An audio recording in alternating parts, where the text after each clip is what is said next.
São três ideias fundamentais que nos explicam por que o Brasil não conseguiu se desenvolver, não conseguiu atingir o patamar de uma nação rica, ou porque o Brasil não aprende, não conseguiu aprender, né? É legal olhar essa perspectiva do desenvolvimento econômico de uma perspectiva de desenvolvimento e de aprendizagem, né? De desenvolvimento de capacidades produtivas, né? Das coisas que a gente consegue produzir, que a gente consegue fazer. Então, um país rico, né? Uma Alemanha, uma Suíça, uma Suécia, é um país que consegue fazer coisas muito sofisticadas, né? E, portanto, tem muito conhecimento e muito capital humano, né, que os economistas gostam de chamar isso de capital humano, mas não é qualquer capital humano, é capital humano aplicado à produção de bens e serviços. E os três pilares que são ótimos, né, para a gente enxergar isso, como a gente viu, são o primeiro pilar da industrialização. Então é um aprendizado que diz respeito à indústria, ou seja, de produzir bens manufaturados industriais muito sofisticados. O Brasil conseguiu subir nessa escada da industrialização. O Brasil se industrializou, sem dúvida, no período que vai principalmente dos 30 aos 80. Um pouco antes já tinha, a indústria começa a surgir no Brasil no final do século XIX, mas ganha peso, ganha volume depois da crise de 29.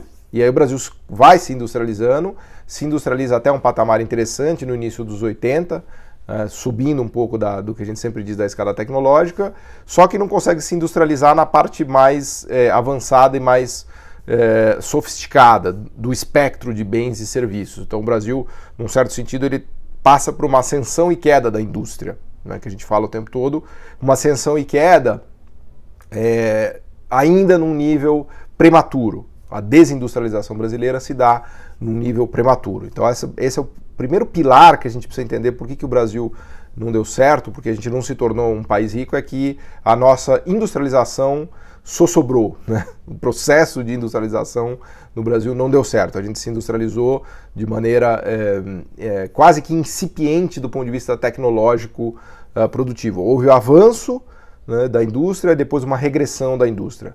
A segunda maneira, o segundo pilar para entender isso, que eu gosto de usar muito, né, que a gente fala muito, é a ideia de sofisticação produtiva. Então não houve uma sofisticação produtiva de verdade na economia brasileira. O nosso processo de industrialização não nos catapultou a um processo de sofisticação produtiva verdadeiro, que seria o equivalente a subir aqueles degraus mais elevados da nossa escada tecnológica. Então a economia brasileira não conseguiu se complexificar, virar uma economia verdadeiramente complexa e verdadeiramente sofisticada, que é o que caracteriza um país rico. Né? De novo, os exemplos que eu gosto de usar, Suécia, Alemanha, Japão, Estados Unidos, são economias ainda muito industrializadas, que têm uma produção industrial per capita de pelo menos $5.000 per capita, ou seja, são sociedades com parques industriais gigantescos. Os Estados Unidos, o parque industrial é de $2 trilhões, só perde para a China, que hoje tem $4 trilhões de indústria. Então ainda são sociedades muito industrializadas, mas não é qualquer indústria, não é a indústria do sapato, da bebida, dos alimentos, da mesa, dos móveis, né, dos tecidos, né, do travesseiro e do lençol. É a indústria de semicondutores, de satélites, smartphones, as grandes gigantes tecnológicas, inclusive espraiando para o setor de serviços, de Google, da vida. A própria Apple é uma empresa que a gente não sabe dizer se é de serviços ou industrial. Certamente ela começou como uma empresa industrial, né, fazendo aquele Mac na garagem. Aliás, não era o Mac, era o Apple, né, o Apple IIe. Depois virou o Apple GS, depois virou o Mac e depois foi parar no iPhone, né? Então, essa sofisticação produtiva é chave para entender a riqueza das nações e é isso que o Brasil não conseguiu atingir, né? Então, esse é o segundo grande bloco de pensamento que a gente coloca, o pilar, né, vamos dizer assim, de entendimento do não desenvolvimento da economia brasileira, que é a falta de sofisticação. A gente não completou um processo de aprendizagem, por isso que o Brasil é uma economia que não aprende, a gente não conseguiu aprender. O sistema produtivo brasileiro não conseguiu aprender a ponto de se sofisticar em sua plenitude, de aumentar a sua complexidade em sua plenitude, né? Por uma série de motivos que a gente tão bem explica e não cansa de falar. Então, primeira ideia, primeiro pilar, primeiro bloco que a gente trata, a industrialização como o caminho do desenvolvimento. O Brasil não conseguiu se industrializar de verdade. Ele fez só o primeiro passo da industrialização simplista, de bem simples, e depois começou a se industrializar, desindustrializar. Segundo passo, o Brasil não conseguiu o segundo pilar de ideias que a gente apresenta, o Brasil não conseguiu se sofisticar de verdade, se tornar uma economia complexa. O Brasil chegou no grau, vamos dizer assim, intermediário de sofisticação produtiva ou de complexidade econômica, é o que todos os índices nos mostram, né? Então esse é um segundo grande pilar fundamental para entender tudo o que a gente quer dizer. E o terceiro grande pilar é a ideia do Estado mais mercado, e a ideia de que o Estado brasileiro jogou a toalha. Eu gosto muito dessa expressão do Gabriel Palma, meu amigo Gabriel Palma, professor de Cambridge, Reino Unido, que ele diz que o Brasil, a partir dos 90, jogou a toalha. O Estado brasileiro jogou a toalha, né? Então, quando você joga a toalha, você abandona a luta, né? Aliás, essa metáfora dele ela é maravilhosa porque ela vem em linha, né, com o que a gente fala o tempo todo, que o desenvolvimento econômico é o equivalente a uma luta contra o Mike Tyson que os países precisam vencer, os países pobres e emergentes, né? Obviamente que é uma tarefa inglória. O Brasil tem que ganhar uma luta com o Mike Tyson.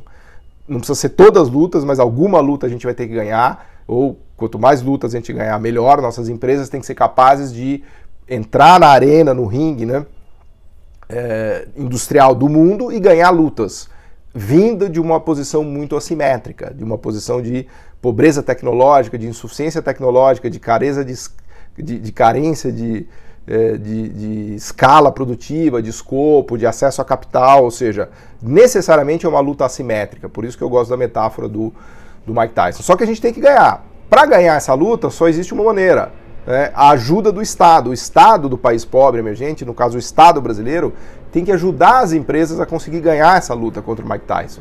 E óbvio que não se trata também de simplesmente sustentar empresários industriais ineficientes, não é isso. Se trata de ajudar, né, o empresário ou a empresa para que ele ganhe aquela luta, que é uma luta assimétrica. É uma luta que se o empresário for lá sozinho lutar, provavelmente ele vai apanhar. Como, aliás, a gente apanha todo dia, as multinacionais sempre ganham essa batalha contra as empresas brasileiras e, na maioria das vezes, compram as empresas brasileiras. Isso a gente viu muito também em nossa discussão.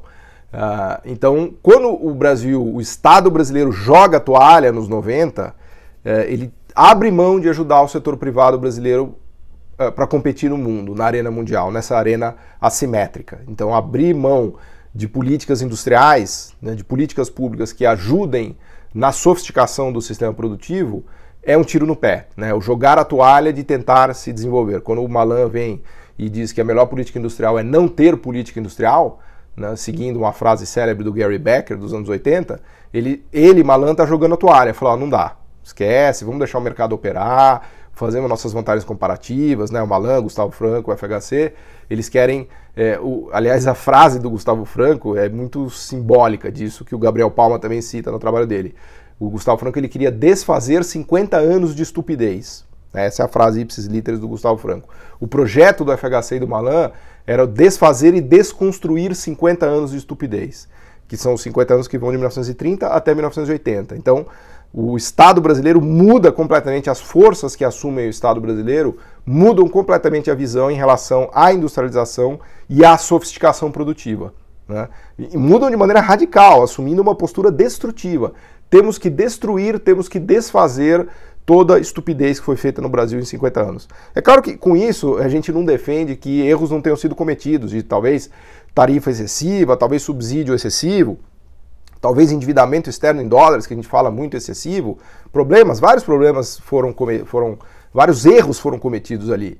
Agora, essa virada que o Brasil dá nos 90 é uma completa insanidade. É ali que o Brasil erra a curva da história, a meu ver, né, que a gente também discute. Por exemplo, fazendo uma contraposição com a China. A China não fez isso. A China, pelo contrário, ela reforçou a ideia do Estado ajudando a iniciativa privada. Ela trouxe a iniciativa privada com mais força, que foi a virada do Deng Xiaoping, né, ali dos 70 para os 80, mas eles não abriram mão do Estado. Evidente, né, não faz nem sentido falar isso de China, mas é evidente que houve um fortalecimento da relação da articulação Estado-mercado na China, e isso que ajudou a promover esse estrondoso desenvolvimento econômico da China, que hoje já supera o Brasil, inclusive em renda per capita, com uma população bem maior. Então, o jogar a toalha do Brasil nos anos 90 foi muito problemático. Eu acho que isso ajuda a organizar nosso raciocínio, né, nossas ideias em relação ao porquê do fracasso brasileiro. Então o Estado brasileiro jogou a toalha. Depois, na era Lula, houve sim, vamos dizer assim, uma janela, né, um suspiro ali de usar o Estado, do BNDES, de políticas industriais, inclusive, né, no período que vai de 2003, principalmente de 2003 a 2008, ali ainda com muito foco na indústria, e a desvalorização cambial foi essencial para turbinar a indústria brasileira na era Lula. Na primeira janela da era Lula, que vai dos 2003 até o 2008, há um aumento de produção industrial de mais de 20%, né? É o grande, vamos dizer assim, surto produtivo industrial que a gente tem do Brasil nessa última quadra de 30 anos, está localizado ali, né? Olhando os dados. Só que depois de 2008, 2009, o Brasil se volta de novo para aquela velha cara dele de commodities, de boom de commodities, de especialização em agro e mineração, e ao mesmo tempo em que vive uma bolha, uma expansão de crédito enorme, né? Segundo bloco da era Lula e da era Dilma, a era Dilma é já um final dessa expansão do crédito, dessa bolha de crédito, né? Então a gente migra de novo, vamos dizer assim, de uma rota virtuosa, né, de se reindustrializar, né, e de começar a se ressofisticar, algo que estava acontecendo no período que vai de 2002 até 2008, para de novo mergulhar numa regressão industrial, regressão produtiva, perda de complexidade, perda de sofisticação e desindustrialização. Então, tirando essa janela do Lula de 2002 a 2008, a gente volta a se comportar um pouco como nos anos 90, no sentido de descuidar, né, de perder o cuidado com a industrialização, perder o cuidado com a sofisticação produtiva, que são os pilares para o desenvolvimento econômico. Então, os três grandes blocos que eu queria destacar de pensamento, para a gente concluir, sobre o fracasso brasileiro, são esses, né? O bloco da indústria, da industrialização, que mas foi insuficiente, e depois da industrialização à desindustrialização, só que a desindustrialização prematura, como a gente fala muito, não é uma desindustrialização de um país que tem 30, 40, 50 mil dólares, como, por exemplo, aconteceu na Holanda, na Suécia ou nos Estados Unidos, em que o produto industrial vai cedendo espaço ao produto de serviços sofisticado. O PIB de um país rico ele migra para serviços, só que são serviços sofisticados, não serviços tradicionais, que é o que aconteceu no Brasil. No Brasil a gente foi da indústria para o Uber, sempre falo isso, o Brasil se desindustrializou e empurrou empregos para o setor tradicional não sofisticado, que é o motorista de Uber, né? Então o Brasil caminhou da indústria para o Uber. Esse é o primeiro grande bloco de raciocínio, de pensamento que a gente tratou, que eu acho que é fundamental, da indústria para o Uber. O Brasil se industrializa e se industrializa de maneira prematura. Segundo grande bloco, o Brasil não se sofistica, o Brasil não vira um país complexo de fato, não chega perto da fronteira tecnológica, não? Então, nesse sentido, ele está muito aquém ainda de se tornar um país rico, que tem realmente produtividade elevada, que gera bons empregos, que gera bons salários, que acumula capital humano de verdade, né? E, por fim, o Brasil abriu mão de usar as ferramentas de Estado, né, a articulação virtuosa Estado-mercado que produz o desenvolvimento econômico, né? O Estado como comprador de compras públicas, o Estado como estimulador, né, de inovação tecnológica, com subsídios à inovação, tarifas sempre condicionadas, mas tarifas especialmente para bens que são sofisticados, né, fomento, tarifas para a indústria infante, mas não qualquer indústria infante, não é de sapato, não é de móvel, não é de camisa, é de semicondutores, como a gente tem o caso incrível que se faz com a Ceitec no sul do país, em Porto Alegre. O Estado como financiador público, o papel de financiamento público, os bancos públicos, do BNDES, como fez toda a Ásia, a Coreia do Sul, o Japão, como faz a China, né? Então o Brasil abriu mão de todo esse pacote, que seria o pacote responsável pelo desenvolvimento econômico, né? Então, de maneira resumida, essas são essas três ideias que explicam o nosso fracasso, né? O que nos mostra porque o Brasil não conseguiu chegar num patamar de país rico, capaz de gerar bons empregos, né, com salários elevados e de qualidade para todo mundo e com um nível de desigualdade bem menor, né, e, portanto, um país muito mais justo e menos desigual. Obrigado.